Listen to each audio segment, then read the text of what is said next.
Hello there. What's crack? I like it. I'm Scotty. You're not. Welcome back to Smallville Retrospective. We're on season 7, episode 11. Siren. I almost say Canary. That's not what it's called. It's called Siren. Mysterious new woman in fishnets and spiky blonde hair has arrived. She has a very loud voice. A cry, you would say. Just as the return of Oliver Queen to Smallville has been hinted because they keep going to his apartment. And I wonder, Clark, how can you keep throwing your family, people hiding people in my apartment? Not brought up once, but yes, this is the... So we start with... So I like this episode, but I had an issue with how this starts. Chloe is at the Daily Planet. She's going through files when she's attacked by this mysterious woman with the siren voice. She is saved by the Green Arrow, and it turns out she's been doing the Green Arrow's dirty work for him on the side. And 11 episodes in, this has now been hinted at once. This is the only time that we see this. She confides to Clark, I've been working on the side. When? Huh? Between the Jimmy drama and everything else, she's been on the side helping Oliver this whole time. There's not this mysterious woman has been working with Lex. Lex has hired her to help stop Oliver because he and his merry band of misfits, you know, the other three that aren't in this episode, have been attacking his facilities. And he has lied to this woman and told her they were like a automobile factory or something, auto parts factory, and another one. But yeah. Also, Clark and Lana are having a relationship. Who cares? I'm sorry. Every time they cut to something about their relationship, oh my god, I was about ready to beat my head off when they ended the episode with them again. But at this point, I don't care about the relationship anymore. They tried to, you know, I guess I should stop yelling. It's after 9 o'clock. They tried to kind of make it interesting with the Phantom thing with Bizarro. But one, Bizarro wasn't there long enough, I think, to make any big damage. It's just, she's like, though, for us it was only one episode, but I guess we gotta remember that it was the Christmas episode where he returned was in December, and by January, so it was like a couple months or so when he came back. So yeah, but still, so that kind of plays into their problems. And you have, I guess, Lionel, but no one else seems to wonder what happened to Grant. Like, even at this point, like, Oliver comes back and she's already ready to run back to him at one point. And it's just like, what? She's like, well, my breakup with Grant has taught me anything is that I need to... But you're not wondering where he is. I understand he got fired, but you just... Lana's the only one trying to do something here. To go for Lana for help, but surprise, she refuses to help him. In a contrast of what they should have done is have him go to Clark. And Clark wants to help him right away, but Lana doesn't. That would contrast. But, like, there's no real point to why Lana won't help. She just doesn't trust him. Like, because if anything, he should be the one that doesn't want to go to Lana because she had him held captive for all that time. But the fact that he's going to her means he really wants help. But no. Because at one point she's like, I didn't find proof that he was that he had Grant Gabriel murdered because I didn't look for any. I'm like, okay, sure.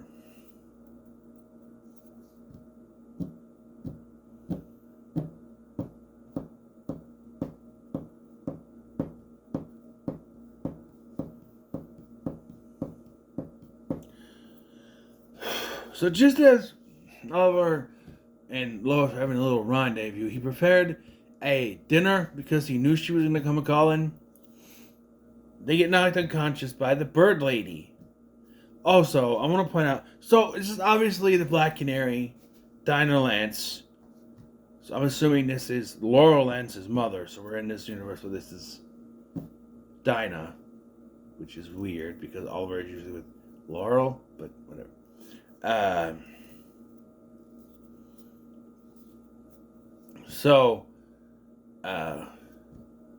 They're not together though. So, breaks in, she does a thing. So there's a thing where we meet.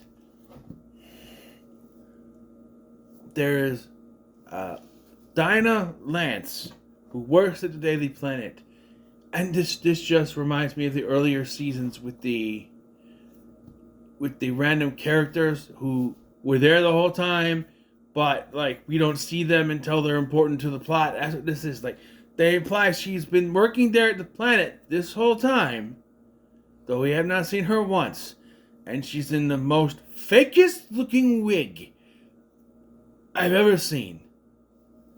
I'm just like, how does nobody say it's a wig? See that that's a wig? It reminds me of the wig. They're like. Oh, it wasn't Supergirl, it's this show.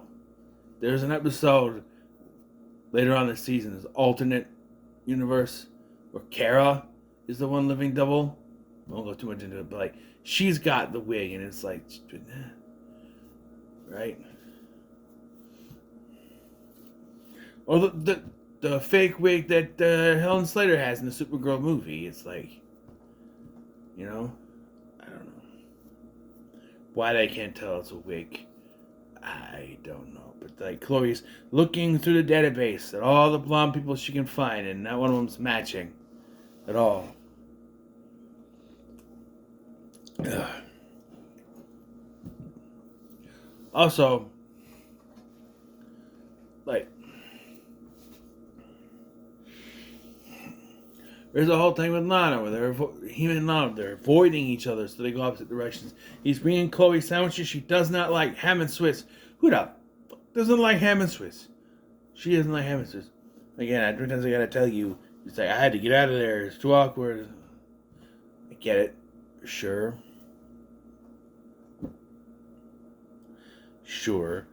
But yeah, so like I said, they're tied up.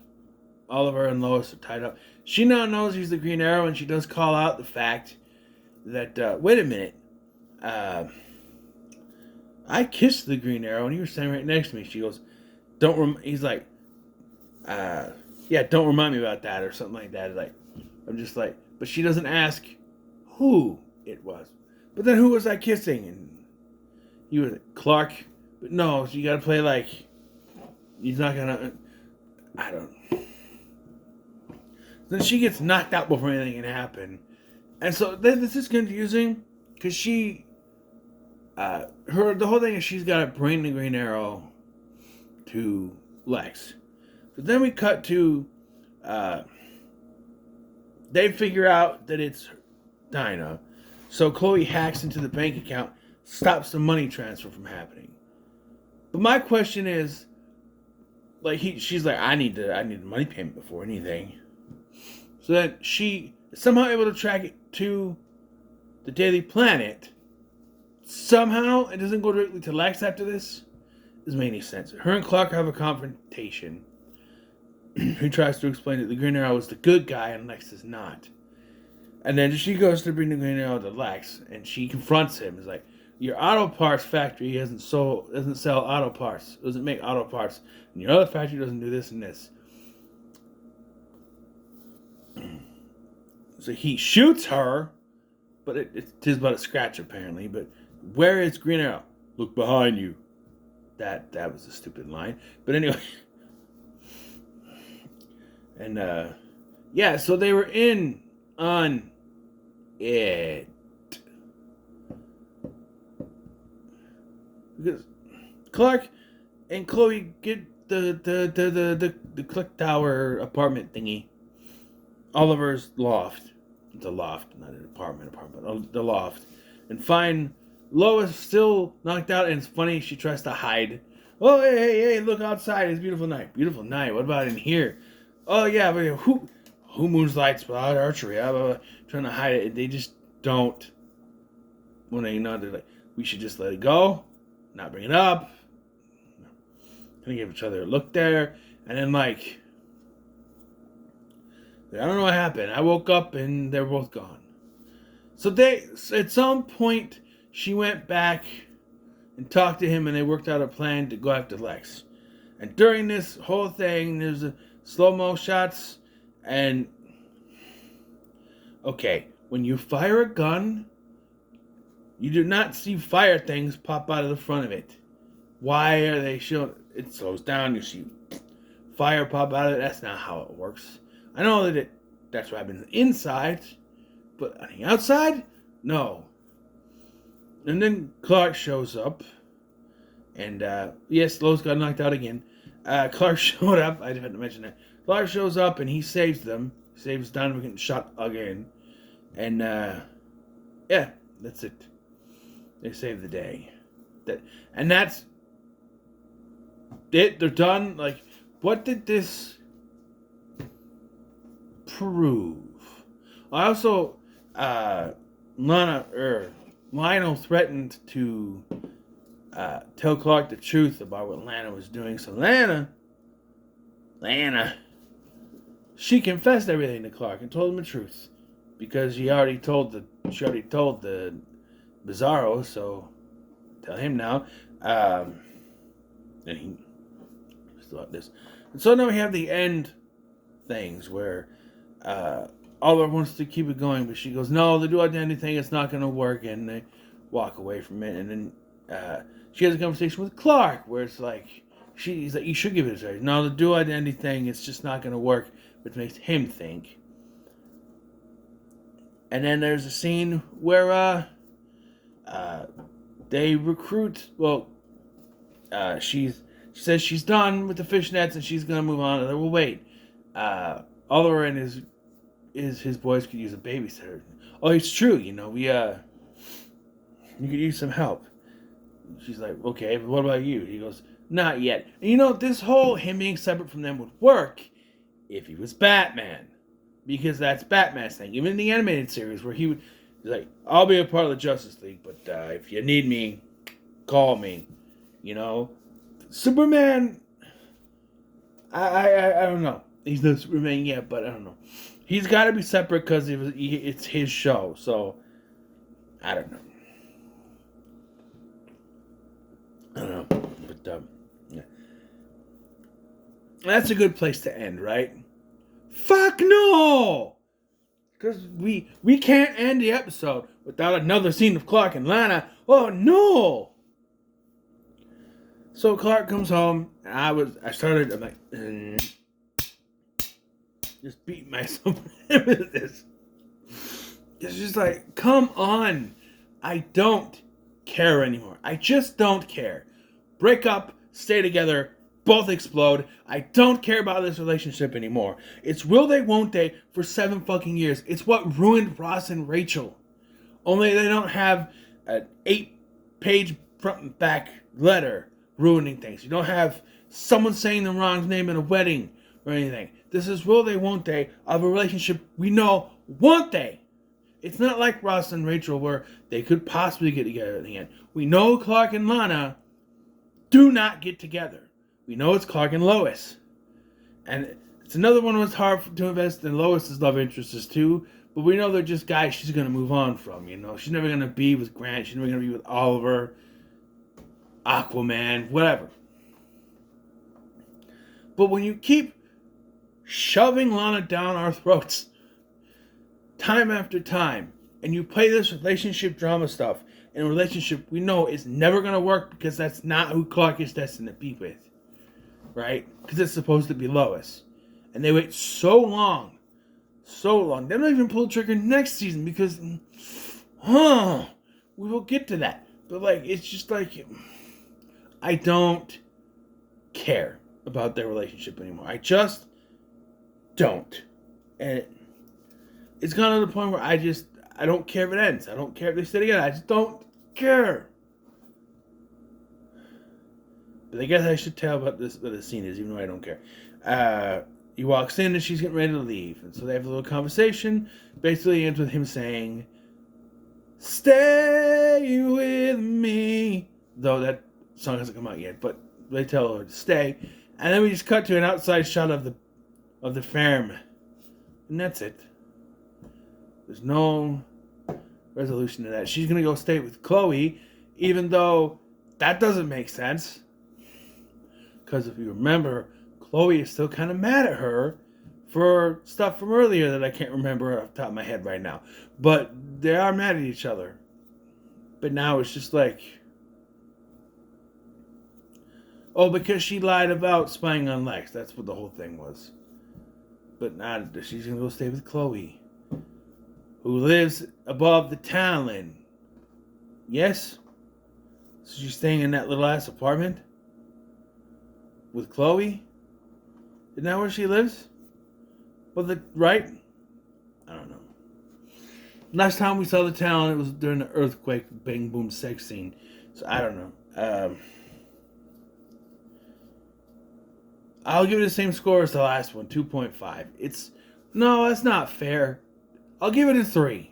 I'll give it a 3 just because I didn't like the Lana Clark shit. Relationship bullshit doesn't mean I should do that. It's a 3. I'll give it a 3. 3 Superman logos out of 5, okay? There it is. So what are your thoughts on this episode? Like, share, subscribe. Thank you for watching. I'm Scott, and I'll see you in the next one.